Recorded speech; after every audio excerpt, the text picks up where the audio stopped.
kwa hivyo nitampa baba muda huu atuambie mawili matatu kuhusu madai hayo.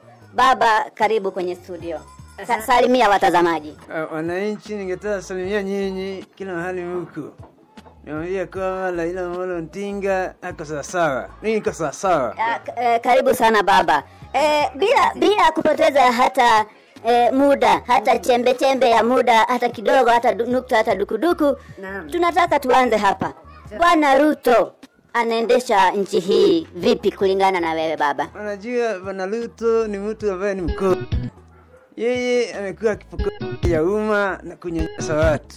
Mimi namuita Zakayo kwa ajili ananyanyasa watu sana. Anamwambia shuke huko chini, tufatane huko chini. So unasema Zakayo amekataa kushuka kutoka kwa mti kukuja chini, na bado bei pia anaiweka huko juu ya mti. Samahani.